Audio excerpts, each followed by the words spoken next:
Do you know that our planet has scars? One of them is located in North America.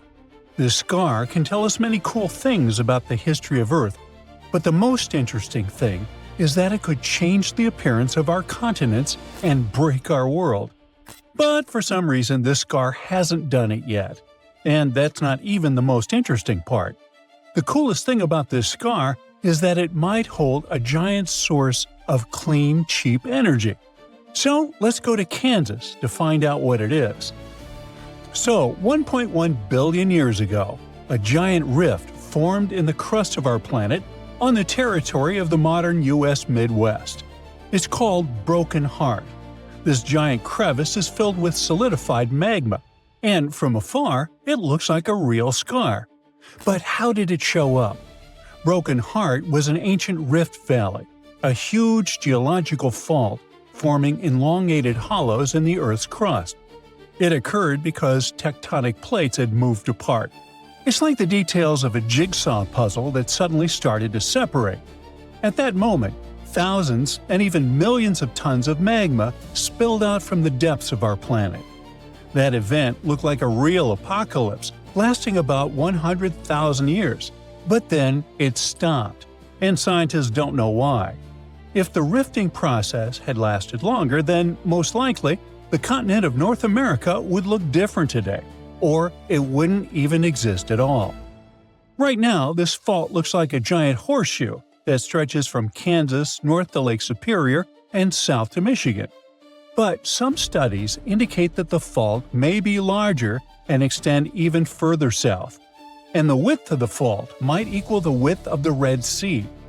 After the rifting stopped, the entire valley got covered with hills and trees. The fault itself is covered with a thick layer of sedimentary rocks, so it's quite difficult to track. The most noticeable parts of the rift are in the Lake Superior area.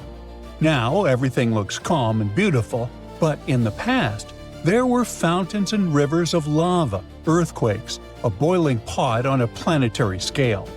All that remains of it are deposits of basalt, a dark, dense rock that forms from cooled lava. There was so much basalt that its weight pushed the valley deeper and deeper into the Earth's crust. Even when the eruptions and rifting stopped, the valley continued to sink because of the huge mass of the sediment. Then, massive sections of the Earth's crust on both sides of the valley began to contract, and the pieces of the puzzle slowly started to come together. This led to a large-scale ejection of volcanic material upward, and along with basalt, deposits of copper rock appeared in the valley. People mined this copper for about 8,000 years until the end of the 20th century. The copper mines were eventually shut down, but now it seems the industry is making a comeback. However, Broken Heart is not interesting to people just because of its copper reserves. It holds something more valuable and useful for our civilization. Scientists believe that this valley hides massive reserves of hydrogen, and this substance can help us switch to a cleaner, cheaper, and more efficient energy source.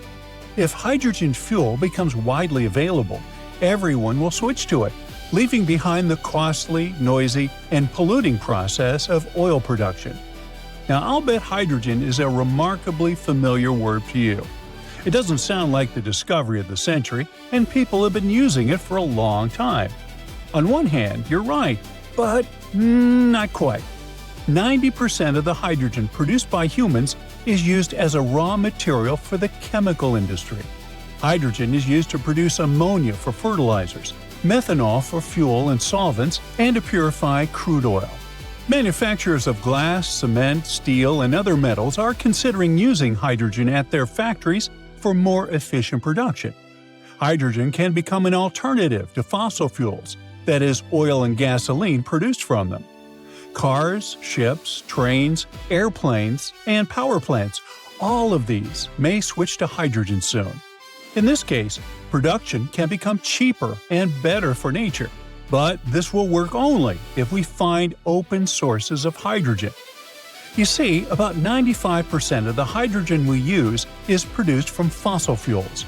We gasify coal, oxidize hydrocarbons, and extract hydrogen from methane. all of these production methods require energy. But the worst part is that they lead to large emissions of carbon dioxide into the atmosphere. But what if we find sources of pure hydrogen that don't require processing? Then we'll save energy for its production and make the planet cleaner. But where can we find such sources? Scientists say that there are many of them all over the planet, and one of the largest is located in the Rift Valley in the U.S. Midwest. But what's the problem with going and mining it? Well, it's not that simple. To extract pure hydrogen, you need 3 conditions. The first is the source of hydrogen itself, which is quite logical. The second is reservoir rocks, that is, natural containers where this hydrogen is stored. And the third is natural seals, which prevent the gas from escaping. In other words, these seals work like a cap on a bottle. They don't allow the substance to escape. So in general, it's necessary to find where hydrogen is released, where it accumulates, and where it's stored. When these conditions are met, natural resource extraction companies can start working. But how does hydrogen appear altogether? Well, let's go over the basics of chemistry. Hydrogen and oxygen compounds form water. This means you need to split the water into hydrogen and oxygen. This process often occurs in nature. There are many places all over the planet where this happens. Scientists are confident that at least 30 U.S. states have hydrogen reservoirs. And if people detect them, we will accelerate the energy transition to safer and more efficient fuels.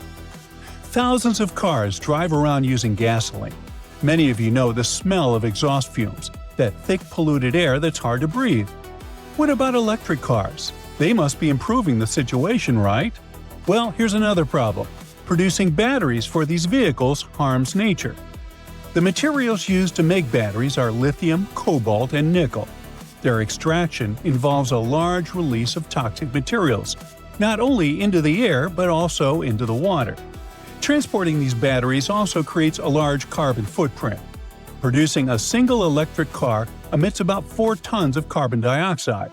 To make up for that, the owner needs to drive it for at least 8 years. That's how long it takes to offset the emissions a regular car would produce. What about reliability and convenience? What will you do if the battery runs out during the trip and there are no charging stations nearby?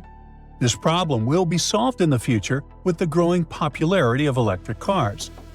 Now, scientists believe that over the past billion years, the Earth's crust has split enough water into hydrogen and oxygen. Our planet keeps this gas in the ground, waiting for us to start using it. According to calculations, even considering all the technologies and production capacities of our civilization, the reserves of hydrogen in the bowels of the planet are enough to supply us with energy for 170,000 years. That's why the giant rift in Kansas attracts scientists from all over the world.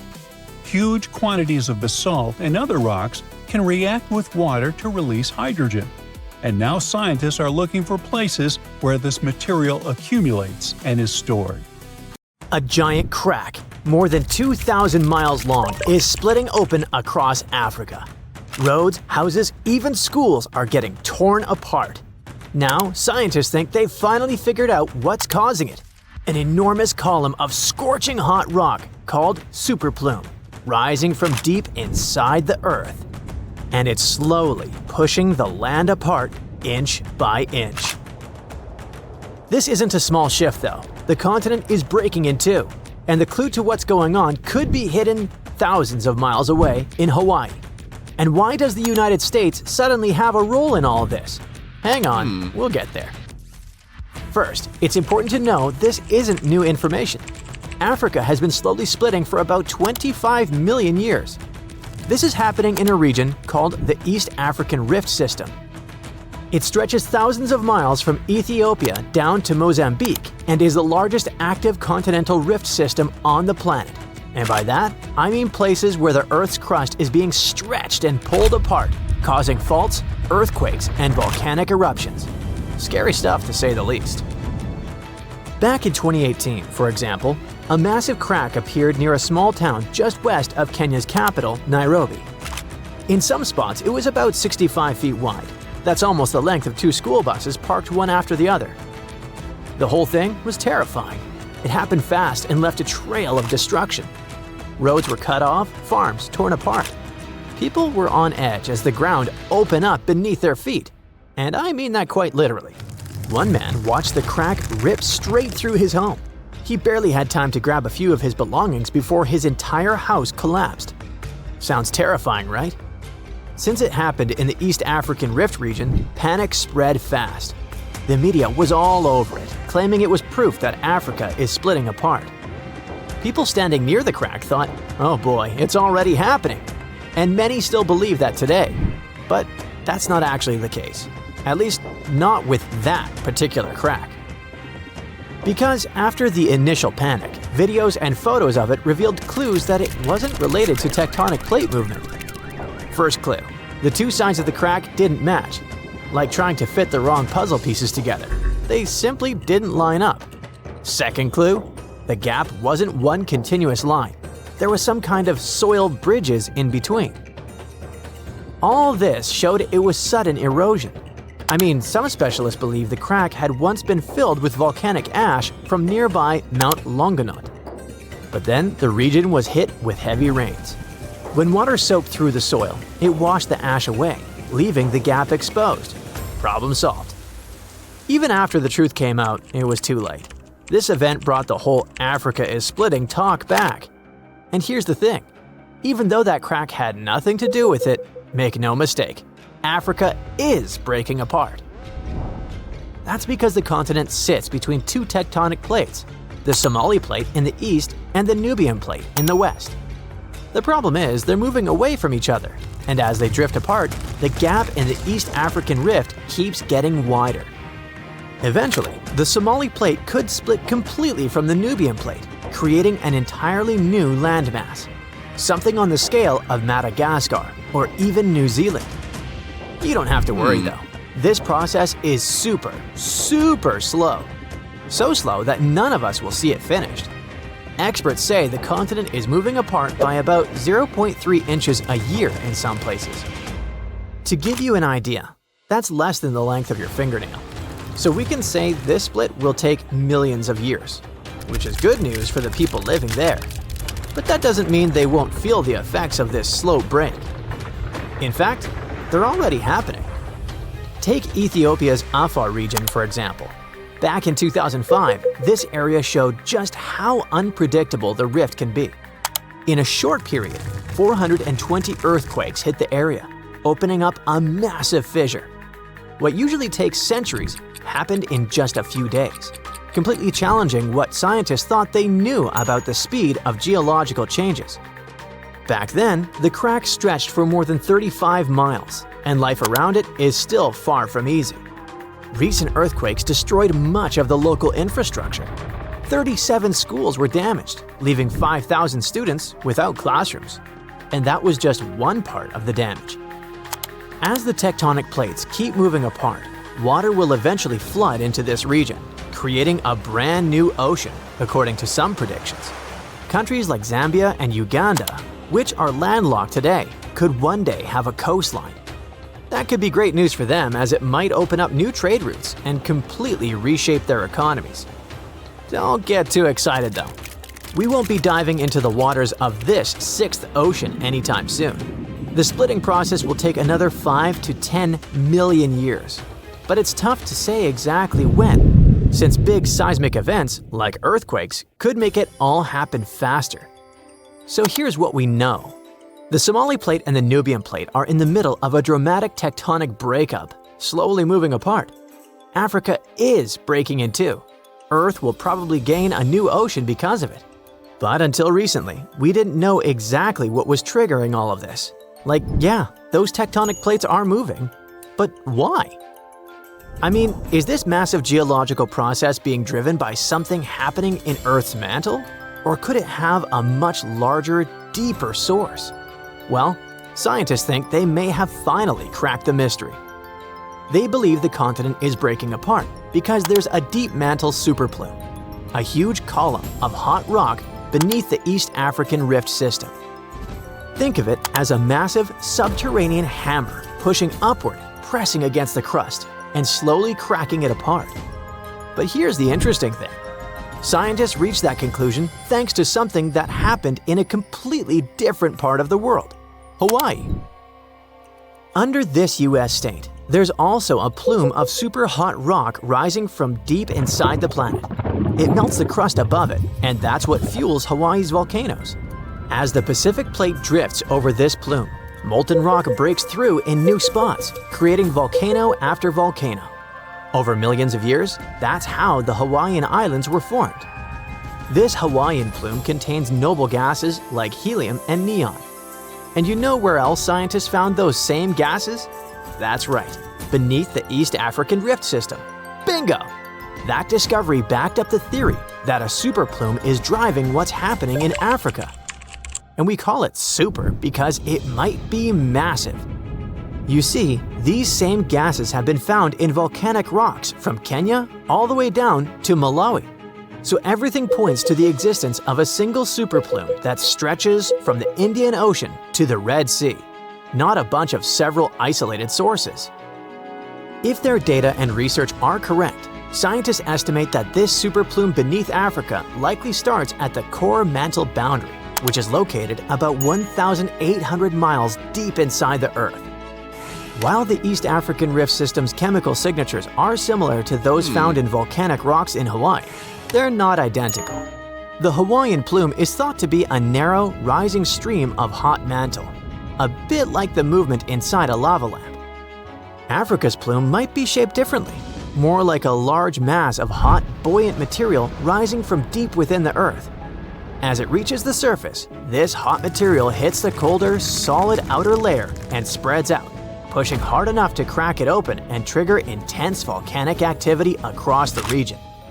And if this theory is right, we're watching a slow but unstoppable force that will redraw Africa's map and change the continent forever. Experts explain Africa is splitting in two, and it will look like this. Up close, the process is even more shocking, with a massive crack stretching from Mozambique in the south to the Red Sea in the north. This gap keeps growing every year, tearing apart the land and destroying homes. Now, specialists believe the continent could split much sooner than we expect. Africa is breaking apart because of the Somali Plate movement. Think of it like a dramatic breakup happening with tectonic plates. On the east side, there's the Somali Plate. On the west, we have the Nubian Plate. And during this breakup, the Somali Plate just wants more space, so it's pulling away from the Nubian Plate. This movement is forming the East African Rift, a region where tectonic plates are splitting apart, magma keeps rising from deep below, and a bunch of active volcanoes are being born. So this place is hot, with daytime temperatures that can soar to 130 degrees Fahrenheit, and at night they cool down to 95 degrees. Inside this hot zone, we have the Afar Triangle, also known as the Afar Depression. And its geology is fascinating, as the rifting process is causing valleys, faults, and deep cracks to form in this region. Take, for example, this massive 35-mile-long fissure in Ethiopia's desert. It's also so wide that a person can easily fit inside of it. But what's scary is this crack keeps getting bigger, growing about a half an inch every year. The Nubian and Somali plates moving apart could also lead to a new ocean forming in Africa. This type of process isn't something new. About 150 million years ago, when dinosaurs were still around, a similar tectonic shift created the Atlantic Ocean. The continents were once all clustered together, but when a rift formed in what was Pangaea, it started pulling them apart, splitting the east and west hemispheres. So, a similar thing is happening with this gap in Africa. At some point, experts say the waters of the Indian Ocean might flood the East African Rift Valley, eventually creating a sixth ocean. Now, it's a pity you won't be able to swim in its waters during your lifetime, though. According to geophysicist Ken McDonald, who specializes in tectonic faults, this dramatic rupture could happen in 1 to 5 million years. Trust me, that's considered fast in geologic terms, and way sooner than most experts thought. Now, even though you won't get to watch Africa breaking apart, People there will still see and feel the signs. They might experience intense volcanic eruptions and strong earthquakes as this process slowly unfolds. One example is related to that scary crack in Ethiopia's desert we mentioned earlier. The fissure was created in 2005 after the area was hit by 2 volcanic eruptions and 163 earthquakes, each with a magnitude greater than 3.9. A crack this deep and long on Earth usually takes centuries to form, but in this case, it unfolded in just a matter of days. That's how powerful this event is. In fact, this kind of intense seismic activity can speed up the African splitting process, and that's why it's so hard to predict the exact time frame for the event. What we know is that people are already calling this new land the Nubian continent. If the predictions are right, it will include Somalia, Kenya, Tanzania, and part of Ethiopia. That's exciting and concerning at the same time. As new coastlines emerge, countries will need to make major adjustments when it comes to infrastructure and land management. They might lose a lot of roads, houses, and other constructions currently located near or right in the East African Rift. In Kenya, for example, the fissures tore apart a busy road, and authorities desperately tried to fill the gap with rocks and cement. In another case, an old woman was sitting and eating with her family when her house suddenly split down the middle. Recently, earthquakes that happened near Ethiopia's Afar region demolished 37 schools and forced about 5,000 students to leave their classrooms. Unfortunately, stories like this could become more common over the next few years. But there is a positive side to all this. Countries located in the middle of Africa, like Zambia and Uganda, could gain coastlines, and that might be great for them. Having a coast means they would get access to new trade routes, opening fresh economic opportunities. Plus, think about the tourism boom. With all those newly formed paradisical beaches, these countries could become the next big gateway spot for travelers.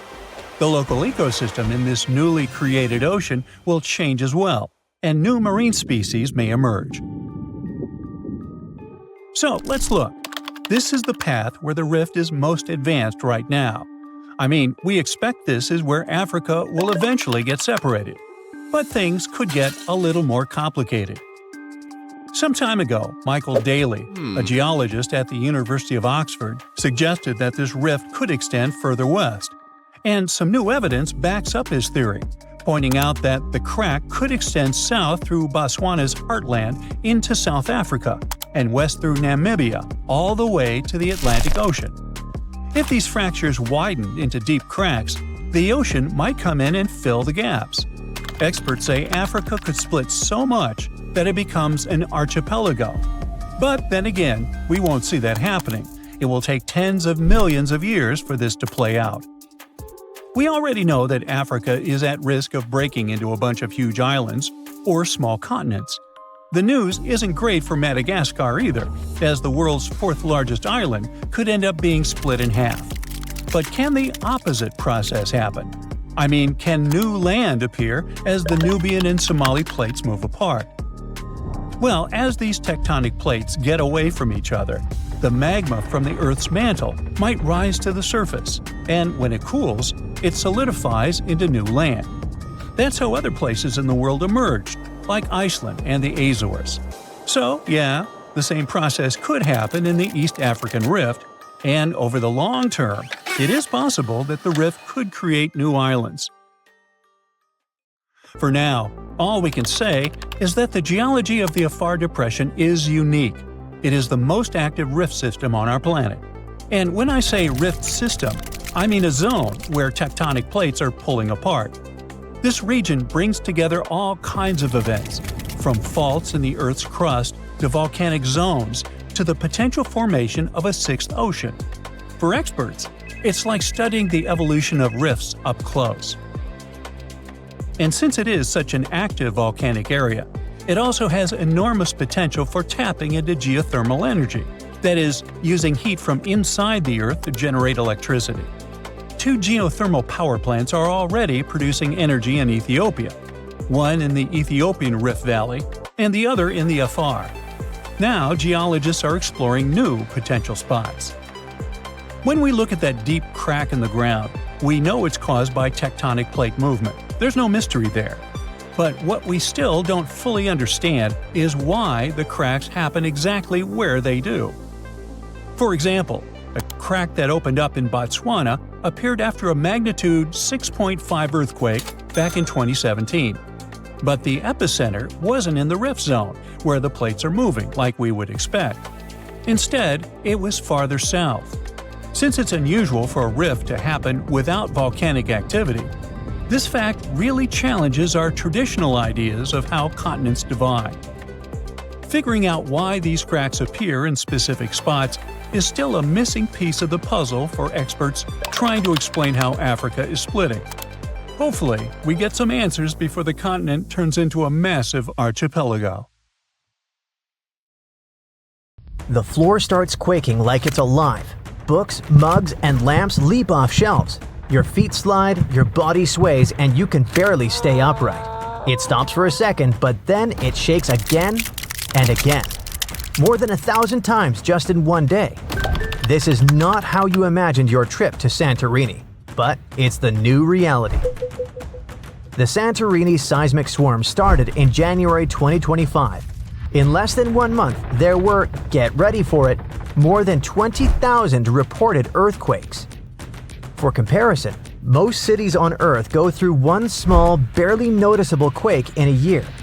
It all started with small jolts that residents could feel, but tourists might have mistaken for large trucks driving nearby. But by February, things got serious. A magnitude 5.3 quake struck. It's a moderate-strength earthquake, but it was strong enough to rattle homes, break windows and dishes, and terrify the island's population. The Greek authorities declared a state of emergency for Santorini and Amorgos. Thousands of people had to leave their homes. Schools closed, and hotels temporarily evacuated their guests. Santorini is famous for its volcano, the one that blew up in a massive eruption around 1600 BCE and inspired the legend of Atlantis. It's still considered to be active, although there have been no significant eruptions since the 1950s. So it would be logical to blame this monster for all the drama. But nope, these tremors weren't volcanic. Experts said what was happening near Santorini looked like a seismic swarm. It's a series of smaller quakes all happening in the same area. They are happening along faults, which are cracks in the Earth's crust that can suddenly shift when the tension gets too high. Think of the ground like a giant, stressed-out Rubik's Cube. At some point, it twists and snaps somewhere. Near volcanic areas like Santorini, fluids moving underground can sneak into these cracks and make them easier to break. Plus, there's the natural stress from tectonic movements. It's like adding oil to a squeaky, overworked hinge. Suddenly, everything slips. Nobody knows exactly what's coming next. Tracking thousands of tremors isn't easy. Many of them are too small for traditional seismic sensors to pick up. But this time, scientists have their new best friend to help out. I'm talking about artificial intelligence. Thanks to machine learning, researchers can detect patterns in tiny vibrations that humans might miss. This technology has helped a lot to understand the swarm. It lets scientists map which parts of the crust are most active and even predict possible future activity. The AI analysis suggests the quakes aren't random. They seem to be clustered along a fault line near the underwater Colombo volcano. This area has a long history of seismic activity. Even though Colombo hasn't erupted recently, the magma beneath it might be subtly shifting the crust, and it adds tension to the tectonic plates above. It's like a simmering pot. Nothing boils over yet, but the heat is definitely building. The swarm has subsided after a couple of months of constant shaking, but it doesn't mean it's over for good. Even after a lull, another swarm could strike, or a larger quake could happen along the same fault lines. That's why scientists are now studying the data collected from the swarm. If you're thousands of miles away from Santorini and don't have plans to visit, it doesn't mean you're 100% safe from a similar scenario. Seismic swarms like the Greek one happened in the Caribbean, Iceland, and Italy. One of the best documented swarms in history happened in Japan, in a suburb northwest of Tokyo. It was all going on in a town sitting on a seismological observatory, like a secret underground lab for tracking earthquakes. The swarm kicked off in August 1965 with just 3 earthquakes that were so weak nobody could feel them. But things escalated fast, and 3 months later, 100 quakes a day were strong enough for people to feel. On one day, the observatory recorded almost 7,000 quakes. Out of those, 585 were strong enough to actually shake the ground, meaning you could feel a quake roughly every 2.5 minutes. Scientists figured out that the swarm was caused by fluids moving underground, kind of like the Earth's crust, stretching and bubbling. Studying seismic swarms helps scientists predict earthquakes better, understand how Earth's crust moves, and even prepare for future natural disasters globally. For instance, if they can link the patterns of tremors to magma movement or tectonic shifts, they can apply similar models to volcanoes and fault lines in Hawaii, Iceland, or the Pacific Northwest. Santorini is like a living lab where they combine modern tech with traditional knowledge. AI, seismographs, and satellite imaging add to centuries of human observation. The locals who have lived through quakes for generations contribute insights about small tremors, changes in groundwater, and unusual animal behavior. All this helps scientists refine their models. Santorini's swarm has surely grabbed the attention of the whole world, but it's not the only place on Earth with some intense seismic activity. But what makes Santorini unique is its combination of historical volcanoes, underwater fault lines, and the fact that it's a real tourist magnet. The island is not so large, and the effects of even moderate tremors feel stronger and more dramatic than in other regions. In other places, though, even more serious earthquakes, tsunamis, and volcanic activity are regular news, and the people have learned to live with them. Japan is one of the regions on Earth where earthquakes happen the most because it sits on the edges of 4 tectonic plates. There are around 1,500 of these earthquakes each year that are noticeable. Because of this, the people in Japan have learned to live with earthquakes. There's even a law that sets a rule that buildings in the country should be able to handle earthquakes up to a magnitude of 7 without falling apart. An update 30 years later said that buildings should only have minor damage in such earthquakes and still work as usual. But if an earthquake is even stronger, the law says the building's main job is not to collapse, but to save people's lives. At the most basic level, buildings are made stronger with thicker beams, pillars, and walls so they can handle shaking better. They even construct some buildings on thick layers of padding that separate them from the ground completely, which helps protect them during an earthquake. A skyscraper might sway back and forth a lot and move up to 5 feet, but it won't collapse. On the other side of the Pacific, scientists from the U.S. Geological Survey have studied a dangerous area along the U.S. West Coast. It's called the Cascadia Subduction Zone. Over the past 14,200 years, there have likely been at least 30 big earthquakes in this region. One major quake happened every 500 years on average, but for a long time now, Cascadia has been quiet, and the scientists are getting worried. They think this might be because the area is locked, so the tectonic plates are stuck together and building up a lot of pressure. At some point, a part of the seafloor could suddenly break and move forward by several feet. The shaking would be just 5 minutes, but it would create a powerful tsunami as the seafloor shifts that would last for 10 hours. If it happens, it's going to be the worst natural disaster in the country's history, according to experts. This could make the hillside slide and crumble and take down roads and bridges. Around 620,000 buildings could be badly damaged or even collapse. Scientists are hoping that thanks to advanced AI tech and local communities, they'll be able to better predict earthquakes like this and the one in Santorini. This could save thousands of lives. And for now, we must not forget that the Earth doesn't take vacations when it comes to seismic activity. even in places where you go on vacation. Before an earthquake shakes the ground, something sneaky might happen first. A slow, quiet movement with no shaking at all. No one is aware that right under their feet, the land is preparing to tremble violently, wreaking havoc, bringing destruction and devastation. A new study shows that such a slow creep might be how earthquakes begin. To figure this out, scientists didn't start with giant pieces of the earth. Instead, they went into a lab and used clear plastic sheets called plexiglass.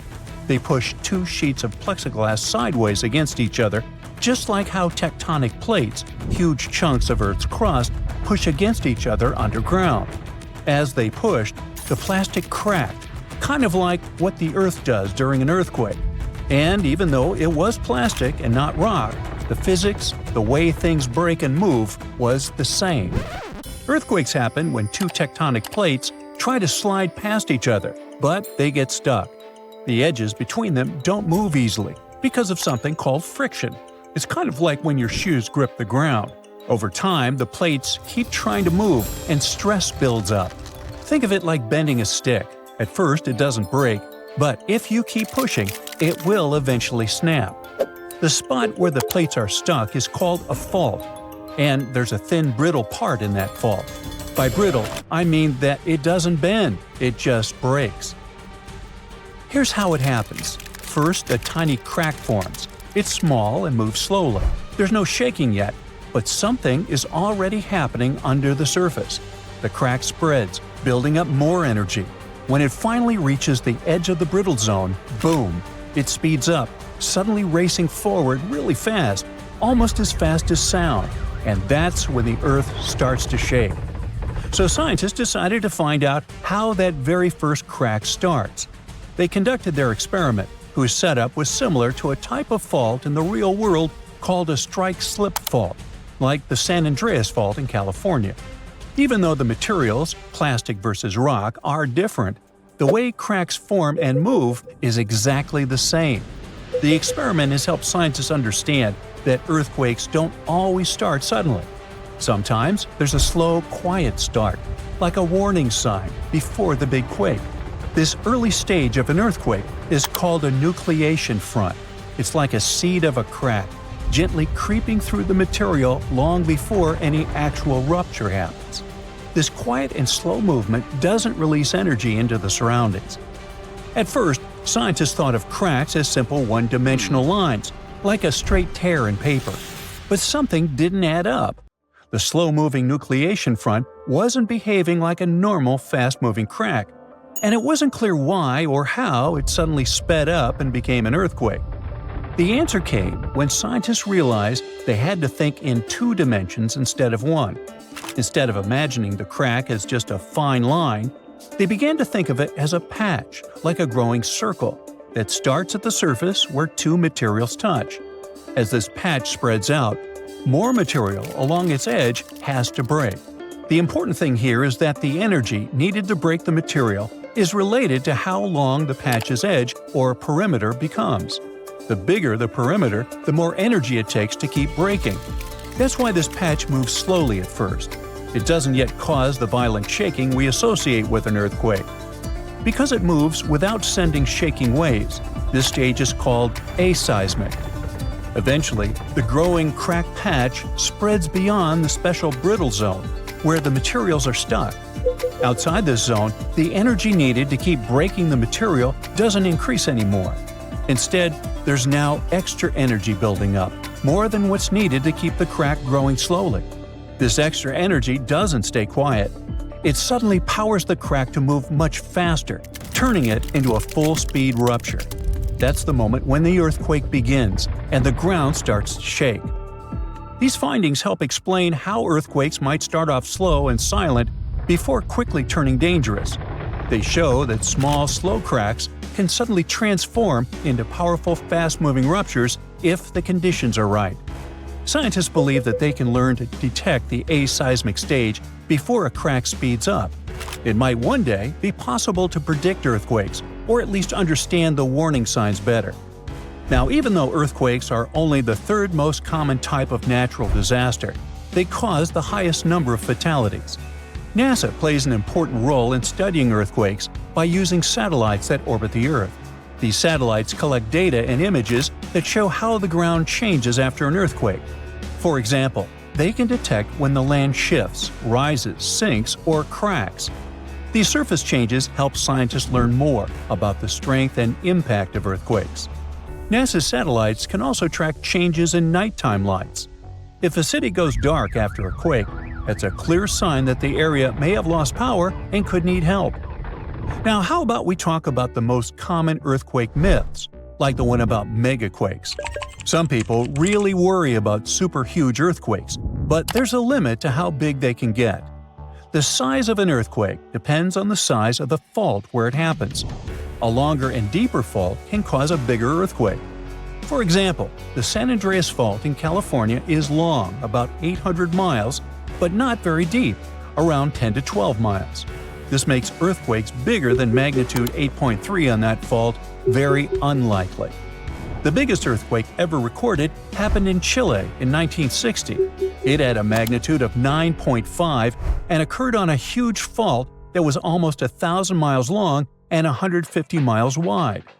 Technically, there's no set limit on the magnitude scale, but an earthquake bigger than magnitude 12 would need a fault larger than Earth, which just isn't possible. Now, earthquakes can happen near the surface or deep underground. Most occur in Earth's crust or upper mantle, down to about 500 miles deep. But the deepest ones happen only at subduction zones, places where one part of Earth's crust slides under another. In California, almost all earthquakes happen in the top 15 miles of the crust. One exception is the Cascadia subduction zone in Northern California, which continues up through Oregon, Washington, and Canada. Another misconception is that the ground can open during an earthquake, but usually that only happens in movies. A giant crack opening and swallowing things up during an earthquake is just fiction. In real life, the ground on either side of a fault slides past each other. It doesn't pull apart or open wide. Small cracks or holes can happen during landslides or ground failures, but not along the actual fault line itself. Faults don't open up because if they did, there'd be no friction, and without friction, there wouldn't be an earthquake at all. Now, some people think California could break off and sink into the ocean during an earthquake, but that's not how it happens. The ocean floor is just lower land with water above it. California can't fall in. What's really happening is that southwestern California is slowly sliding north toward Alaska along the San Andreas Fault. The Pacific Plate, which California sits on, is moving about 2 inches per year, about as fast as your fingernails grow. So, in about 15 million years, Los Angeles and San Francisco could be neighbors. And in 70 million years, Los Angeles might be sitting near Alaska. I can't wait. People often wonder whether an aftershock can be bigger than the earthquake itself. Aftershocks are smaller earthquakes that happen in the same area after a larger one. They're like our planet's way of settling down after the main shock. But if an aftershock turns out to be bigger than the first earthquake, then we call the bigger one the main shock, and the earlier one becomes a foreshock. About 5 to 10% of earthquakes in California are followed by a stronger one within a week. It's also possible for two quakes in the same area to be about the same size. However, very large earthquakes are rare, so it's even rarer to see two huge ones happen close together. Not an earthquake, but a mega earthquake could happen in Japan. It's scarier, bigger, and more destructive than ordinary tremors. However, the problem is that it will occur underwater, which means it will trigger a giant tsunami 100 feet high. A column of water nearly as high as a 10-story building will collapse on coastal cities, wiping out hundreds of houses. The water flow can destroy everything in its path like a bowling ball that knocks down pins. And then another wave may come, and another one. Anyone who is at risk should be on their guard. How to survive? You'll find out later in this video. But first, let's find out what a mega earthquake is. This is an earthquake with a magnitude 9 or more.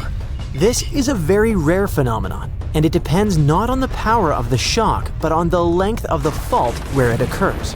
The longer the fault, the stronger the earthquake. But what are these faults? These are cracks in the rocks of the Earth's crust that move relative to each other.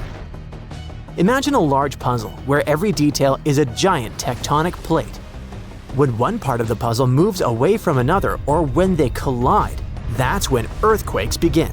If the fault between the parts is long, then the magnitude of the earthquake is great. The largest mega-earthquake ever recorded occurred on May 22, 1960, in Chile. The fault was almost 1,000 miles long. It's almost half the way between Chicago and Los Angeles. And now, a similar mega-earthquake can happen, underwater. That's how it all started. Last year, on August 8th, at 4:42 p.m., an earthquake with a magnitude of 7.1 occurred in southern Japan. The tremors appeared off the coast of the mainland island of Kyushu. Everyone was terrified as they expected a large tsunami to appear. But fortunately, they faced only a small wave. It collapsed on the shore, but didn't destroy buildings. About 15 people got hurt, which is sad, of course. But it could have been worse.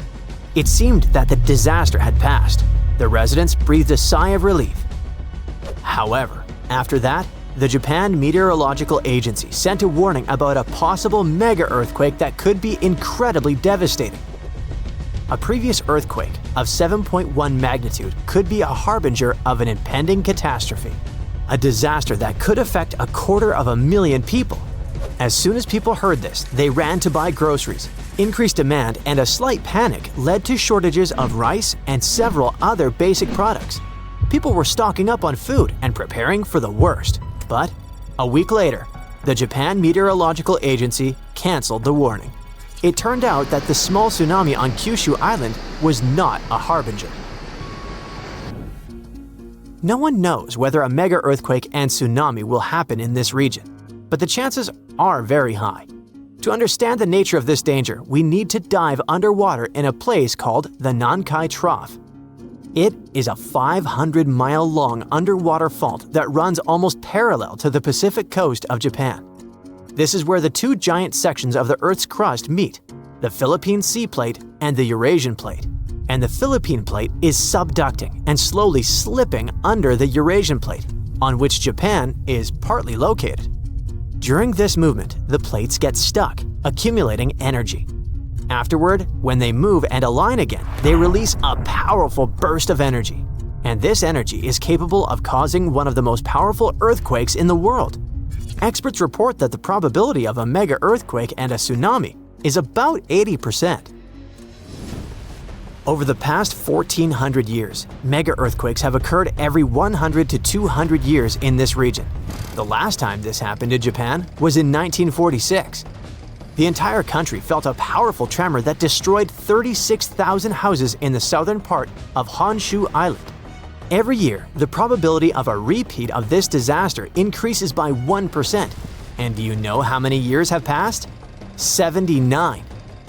According to experts, a mega-earthquake with a magnitude of 8 to 9 can trigger a tsunami that will flood small islands off the coast of Japan. And areas with large populations on the islands of Honshu and Shikoku can be flooded in minutes. Hundreds of thousands of people are at risk. It can be billions and even trillions of dollars worth of damage. According to some reports, about 530,000 people may lose their homes. To save lives, the country needs to carry out a large-scale evacuation. But the problem is that no one knows the exact date. In general, no one in the world can predict in advance when the next big earthquake will occur. In the case of the Nankai Trough, it can happen in a few days, or a few years, or even centuries. So, what should people do? Prepare. Japan has been experiencing earthquakes for a long time, so the country has learned to survive a disaster with minimal losses. Almost every building in Japan is equipped with dampers, which are devices that suppress any vibrations and make houses more resistant to shaking. In addition, on the shores of Japan, residents have built long and high shields that don't allow powerful waves to break through to land. Japan also has an advanced earthquake warning system.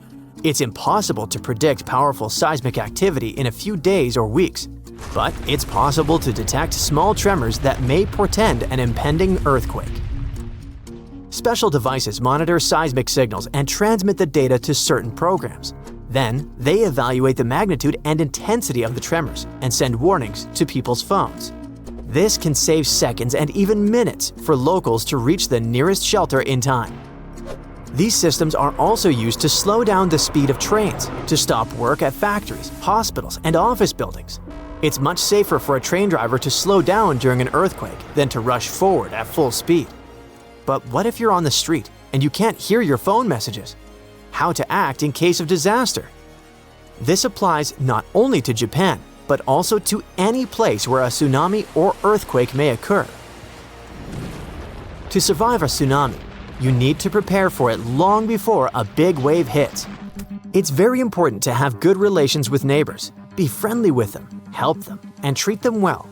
In times of trouble or disaster, it's great to have people with whom you have a good relationship.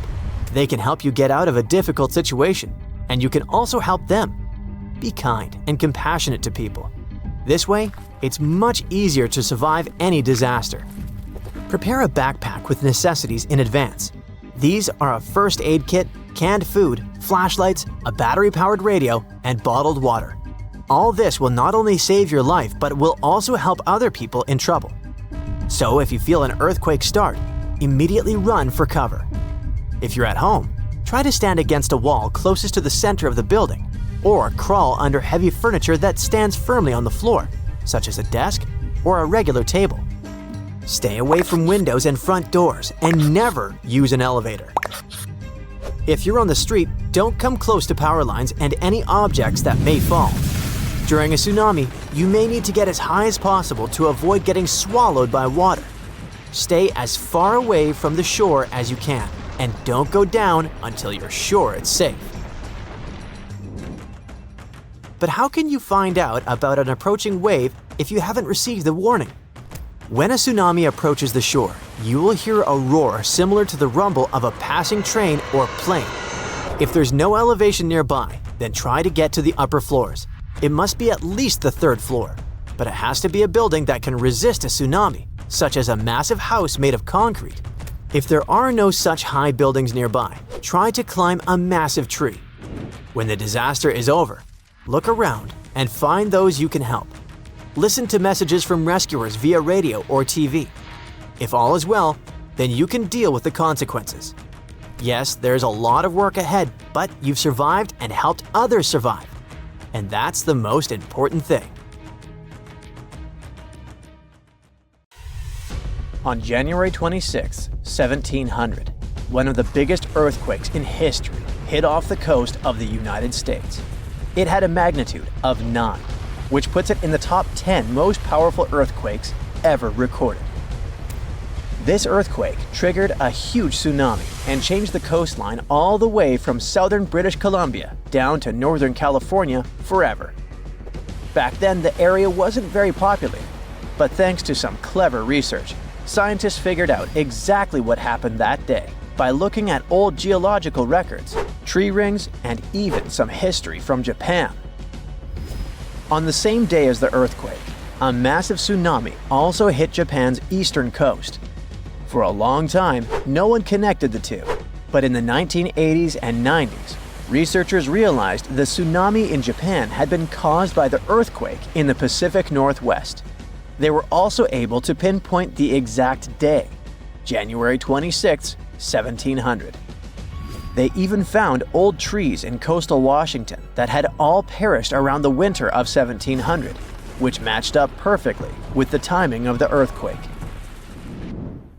The earthquake came from the Cascadia subduction zone, a fault where the Juan de Fuca plate slides under the North American plate. This fault stretches about 700 miles, from northern Vancouver Island in British Columbia to Cape Mendocino in California. The pressure from the moving plates builds up over time, and eventually, another big, devastating earthquake will hit the same region.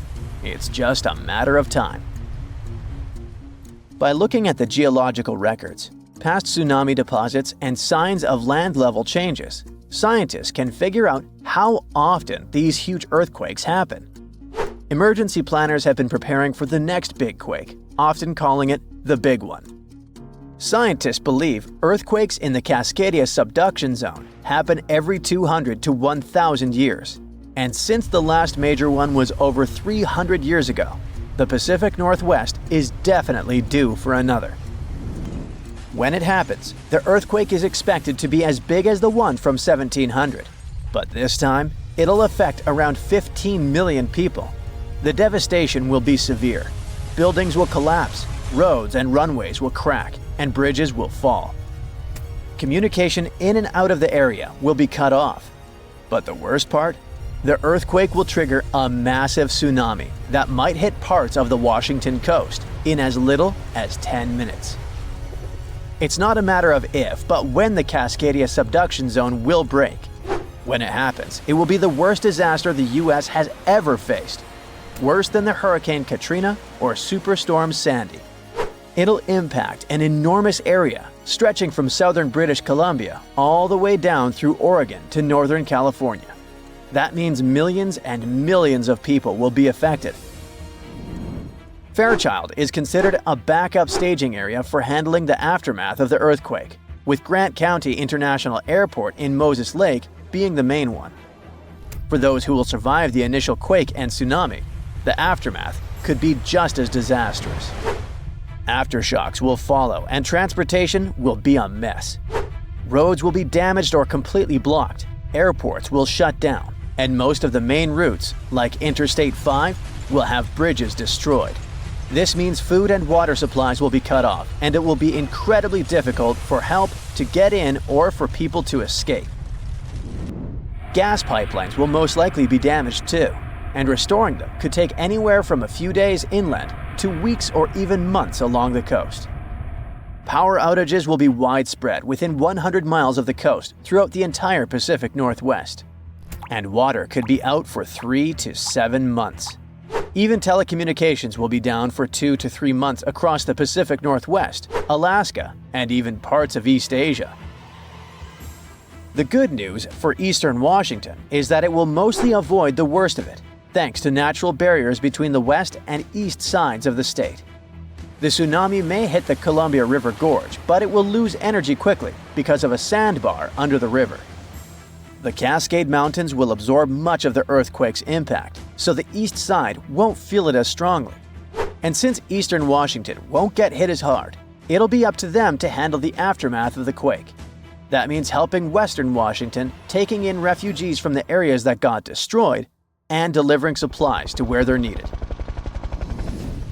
Scientists have looked at other major 8.0 to 9.0 magnitude earthquakes like the ones in Chile in 1960, Alaska in 1964, and Sumatra in 2004, and Japan in 2011.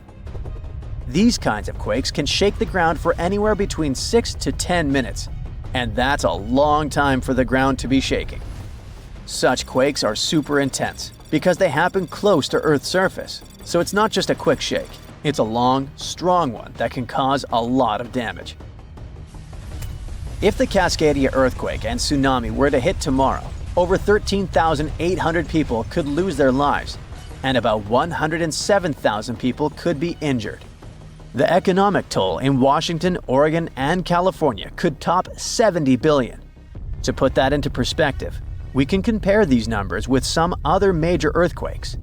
In Chile's 1960 earthquake, about 1,650 people lost their lives.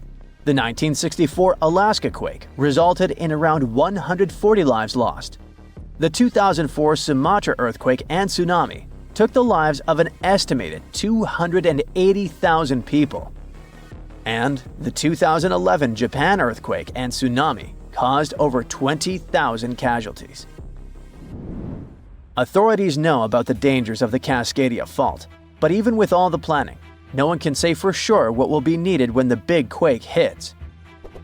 Right after the earthquake and tsunami, the areas outside the immediate disaster zone won't be able to help much because roads and airports will be destroyed, and resources will be limited. How can we deal with this kind of disaster and its effects? We don't have all the answers yet.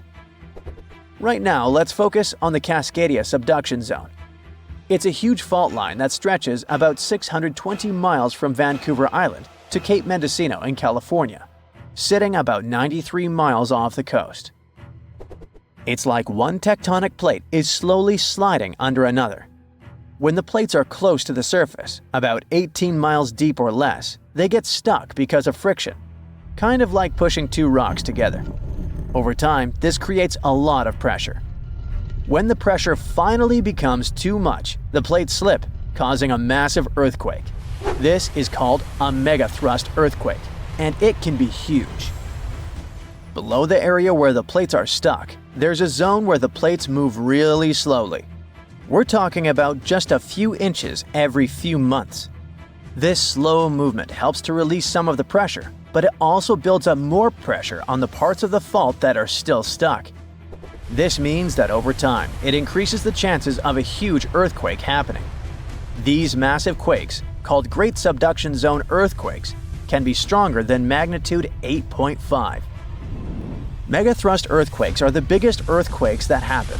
They can go over a magnitude of 9.0, which is insanely powerful.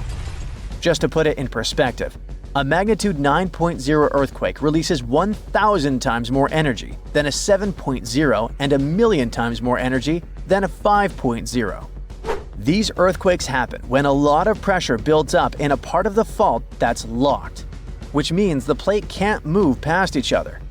When that pressure gets too high, the fault finally ruptures, releasing all that built-up energy in one massive shake. The Cascadia subduction zone is super long.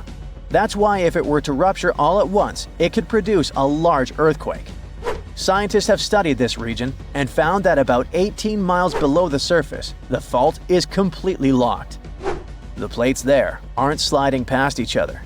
But deeper down, the plates start to slide more smoothly, causing less friction. This is important because it tells us how much stress is building up in that locked zone, and how it could eventually lead to a major earthquake. Asteroids are a serious, very real danger. Some of them are big enough to cause a lot of trouble if they collide with Earth. One asteroid in particular is making headlines these days. A new study has revealed there's a small chance it could hit our planet during its close flyby in 2029. But the question is unusual. Will the asteroid survive this encounter? Apophis, which got its name from Apep, the Egyptian deity of chaos and disorder, has become one of the most infamous asteroids. Discovered in 2004, this space object is about 1,100 feet wide. It's about the height of the Eiffel Tower in Paris. Because of its size and the close flyby predicted for 2029, astronomers classify Apophis as a potentially hazardous object. Those are asteroids and other space objects that pass close to Earth and are big enough that we really need to pay attention to them. Right now, scientists say the chances of a collision are slim, less than 1 in a billion. So, at the moment, we can probably claim that Earth is out of danger. But the same can't be said about the asteroid itself. When Apophis passes close to Earth in 2029, our planet's gravity is likely to shake it so violently that it may experience something like an earthquake, a cosmic asteroid quake, if you will. The stress from this gravitational force will probably cause parts of the asteroid's surface to crack off and fly into space. And even though this might not be a full-blown disaster, and the asteroid won't fall apart completely, it's very likely to lose some material during the flyby. Some of this debris might just stick around in orbit, while other bits could fly off into deep space. Over time, this catastrophe could affect Apophis's rotation, causing it to spin differently or tilt in a way it hasn't before. And this is a phenomenon scientists are really interested in, because it could teach us a lot about how asteroids react when powerful gravity is pulling on them. Now, let's get back to Earth. Well, we haven't left. Anyway, even though the asteroid isn't big enough to wipe out the planet like the asteroid that destroyed the dinosaurs, it's large enough to cause serious damage to a large city if it ever collided with Earth. It could mess with the climate all over the planet, too. At the moment, it looks like the space rock will sail past Earth at a distance of around 20,000 miles. It's still worryingly close, but far enough to avoid a collision. To put it in perspective, that's less than a tenth of the distance between Earth and the Moon. So while Apophis likely won't hit us, this flyby could still cause problems for some of the satellites orbiting Earth. They will be much closer to Apophis than we are. The key point is that we can't rule out a risk of a collision in a few more years. As Apophis gets closer, astronomers will keep a very close eye on its trajectory to make sure it doesn't veer off course due to the influence of Earth's gravity. In fact, this gravitational pull could actually cause some serious changes to the asteroid itself. Now, even though Apophis is not likely to cause a global disaster if it were to hit Earth, the consequences would still be pretty severe. The impact could destroy an entire city, and the resulting climate changes could mess with food production for years. It wouldn't be an extinction-level event, but it would still be a huge deal. Now, Apophis is not the only asteroid we need to worry about. Scientists are constantly on the lookout for other asteroids that could potentially cause harm to our planet. Thanks to new technology, astronomers can now track dangerous space rocks from way farther out in space. One cool new method they're using involves studying meteor showers. These showers are actually caused by long-period comets that have been orbiting the Sun for hundreds or even thousands of years. As these comets pass by, they leave a trail of dust and debris, which can end up creating meteor showers when Earth passes through them. Scientists analyze the properties of meteor showers, like their speed, direction, and where they come from. This can help them trace the particles back to their parent comet or asteroid. It's actually a big deal, because it means we might be able to spot potentially hazardous asteroids long before they get close to Earth. The upcoming Legacy Survey of Space and Time project, which is being run out of the Vera Rubin Observatory in Chile, is going to help astronomers track these space rocks from even farther away. Astronomers are going to create a detailed map of the sky and the regions where meteor showers are most likely to occur. It'll help them predict which asteroids might become a problem for Earth in the future, giving us plenty of time to prepare or come up with a plan. But even now, there are many space rocks that can potentially cause a lot of trouble to our planet. Let's look at some of them. Here's the asteroid Bennu. Astronomers discovered it in 1999. This carbon-rich rock is about 1,600 feet across. It's the height of the Shanghai World Financial Center. Didn't you know that? At the moment, this asteroid is the greatest threat to Earth that we're aware of. But don't panic yet. The collision won't happen for a long time. In fact, scientists calculate a 0.037% chance, which is about 1 in 2,700, of Bennu striking Earth on September 24, 2182. I won't be around then. If Bennu does hit our planet, the impact would release so much energy that it would be enough to cause massive destruction in a large region. But luckily, it wouldn't wipe out the entire planet. Still, if Bennu hit a city, the consequences could be catastrophic. NASA's OSIRIS-REx spacecraft has recently visited Bennu and returned with samples, so scientists are learning more about this asteroid all the time. The next asteroid is another one to keep an eye on. It was first discovered in 1950, but wasn't seen again until 2000. Right now, scientists say there's a very slim chance, 1 in 34,500, that it could hit Earth on March 16, 2880, 800 years into the future. So, am I worried? Nah. If it did strike, it would release so much energy it could lead to a global catastrophe, potentially wiping out humanity. Or not. Our next asteroid has been discovered only recently. It was spotted in October 2023. It has a very low chance of striking Earth on October 10, 2119. Man, they got it down to the day? Now, if it were to collide with our planet, the impact would release a lot of energy, which would have a devastating effect for large areas. So, while the arrival of this asteroid is a long shot, this asteroid is still worth keeping an eye on. Now, this asteroid is known as a lost asteroid because it hasn't been seen since 2007. No wonder, it has a very uncertain orbit, and we can't predict its movements. NASA says there's a tiny chance, about 1 in 10 million, that it could strike Earth on March 3, 2030. If it did, the energy released would be able to cause huge regional damage. Finally, we've got this space wanderer. On the one hand, it hasn't been seen since 1979. On the other, scientists believe that there's a very low chance that it could hit Earth on December 14, 2113. Mark your calendars. If it did, the impact would cause a lot of damage and devastation, but it would not lead to the end of humanity. Now, in any case, even though the chances of an asteroid hitting Earth are low, the consequences of such an event could be huge. That's why scientists are so focused on studying these space rocks and tracking their movements. Thanks to new technologies, we can track dangerous objects from farther away and catch them earlier. It can give us more time to react and come up with some effective solutions. So, since 2000, the world has been hit with more than 1,700 earthquakes with magnitude greater than 5. Many happened around the Ring of Fire, located around the Pacific Ocean. In North America, the biggest threat is the San Andreas Fault Line, which can create an earthquake of a magnitude higher than any other, earning it the spine-tingling nickname, the Big One. The potential destruction of California is a terrifying prospect that could have unimaginable consequences. But the Big One is just the beginning of what's to come. Bad news! Scientists have predicted an earth-shattering event that will occur in 2030. Like it or not, there's a 70% chance that we'll experience the Big One, and it will be an earthquake with a magnitude of 6.7. The San Andreas Fault Line will cause the Big One, but what is scary is that we can't predict it. On the other hand, a massive earthquake occurs every 100 years. This means there's always time to prepare for a natural disaster. If we traveled back in time, we'd see a few significant earthquakes like the ones that wiped out San Francisco and Fort Tajon. Buildings made a long time ago are not quake-proof. They will collapse. Even if they survive, you should not enter them.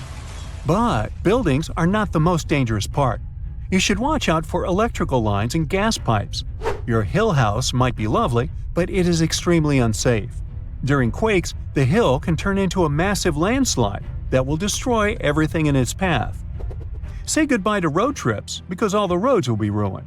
You should have some spare water and food since you won't be able to go to the supermarket. This disaster won't be cheap. It will cost the U.S. around $200 billion to recover from the quake. At least the earthquake will not trigger tsunamis, but there's something that can cause more damage than the Big One. The notorious Cascadia subduction zones start in California and ends up all the way in Vancouver, Canada. The San Andreas Fault Line is nothing compared to this zone. It can wipe the whole coast off the face of the Earth, an example of hyperbole.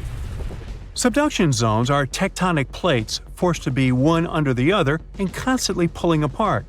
One is called the North American Plate and the other is the Juan de Fuca Plate. Zones like these are not to be messed with, since they are terrifying hotspots for earthquake activity and extremely dangerous because they cause massive underwater quakes. But they are underwater, so what can they do to us? Well, they can cause giant tsunamis, flooding cities, and destroying the coastline. Right now, the most active zone is the Ring of Fire. The Cascadia zone might be less active, but it is like a sleeping beast that can wake up and destroy everything in its path, causing a groundbreaking earthquake. The last time all this stress was released was in the year 1700. Unlike the San Andreas quake, this one will cause massive tsunamis and much bigger shocks. Let's hope you'll be camping in an open field at that time, because most buildings and bridges will likely be destroyed. Also, be ready for the aftershocks, as they'll be devastating. Nature won't be spared either. Landslides will change animals' habitats. Even our homes will be changed forever. Luckily, there is a light at the end of the tunnel, and scientists are doing everything they can to ensure our safety. New rules are implemented. Every new building must be able to withstand massive shocks. They're developing modern warning systems, and every new infrastructure must follow strict quake-proof guidelines. The Juan de Fuca and the North American plates are locked together, but they won't stay like that forever. When they unlock, get ready for a massive shake. The closer you are to the epicenter, the more damage you'll experience. But even if you are lucky to be far away, you may still feel the ground shaking for some time. Now, if we compare the Cascadia subduction zone and the San Andreas Fault, we'll see how much more dangerous the Cascadia zone is. In 1994, there was an enormous 6.7 magnitude earthquake in the Northridge area, close to the San Andreas Fault. Sadly, many people didn't make it, and some were injured. Back then, buildings were not strong and earthquake-proof, and many of them were damaged. The Cascadia subduction zone can potentially cause a magnitude 9 earthquake. A magnitude 6 quake has the power of around 44 million pounds of dynamite, but a magnitude 9 has the power of 44 trillion pounds of dynamite. The strongest ever recorded quake was in Chile. Its magnitude measured 9.5, and it destroyed most everything. So let's say you've survived the quake, but the struggle is far from over. Soon after, a massive tsunami will strike, with waves that might reach up to 100 feet in some areas. That's so unlike the San Andreas earthquake, which can't produce any significant waves. So say goodbye to your beautiful garden, since salt water will destroy trees and plants, changing the environment for a period of time. The only positive thing will be you won't need Halloween decorations, because all those dried-out trees will resemble a ghost forest. The combination of waves, quakes, and the sheer size of the area will make this natural disaster much more dangerous than any caused by the San Andreas Fault or the so-called Big One. A quake similar to this happened around 300 years ago. Many more have been recorded in the past 3,500 years, proving that they continually occur every 400 to 600 years. So, technically, we have around 100 to 300 years before the next big one hits. We still have no idea how exactly the Cascadia subduction zone works, because we discovered it in 1970. This zone is super scary because it can cause big earthquakes. It was found by accident when researchers studied the Ring of Fire. They wanted to know if this area had caused any trouble in the past years, and the proof was under their noses. In Washington, there is a horror forest where nothing has been growing for years. When researchers tested the soil, they found a tremendous amount of salt. They put 2 and 2 together and concluded that a massive tsunami had been the reason. Experts still didn't know when the forest was destroyed, but Japan kept records of a gigantic earthquake that had a similar effect. It was the one that happened in the year 1700. There is a 1 in 3 chance that the next one will occur in 2050. You must know how to survive the Canadian earthquakes and make it out unscathed, so listen carefully. Those who live in this area have almost no experience with earthquakes like this one. Surviving the quake is relatively easy, but the tsunami coming afterwards is the real danger. After the shake, find the highest ground and go there. Only bring the essentials, like food and water. Yeah, leave your baseball card collection at home. After the first hit, don't try to go down. Seismologists say that most likely there will be a few more waves, and they have proven this. On the 22nd of May 1960, seismologist Jerry Eston and his 4 friends went to Hawaii to see an expected tsunami that was to happen around midnight. They set up their gear on Wailuku Bridge with an escape route planned. This bridge had been destroyed in the previous tsunami, but the new one was much taller and better. After midnight, the water was 4 feet above the average level. The second wave hit a half hour after midnight, and the water rose another 9 feet by 1 a.m. The water started going down and dropped by 7 feet, but the horror was far from over. Next, they saw a wave that was around 20 feet tall. This shows us that tsunamis are unpredictable, and we should listen to experts to stay safe.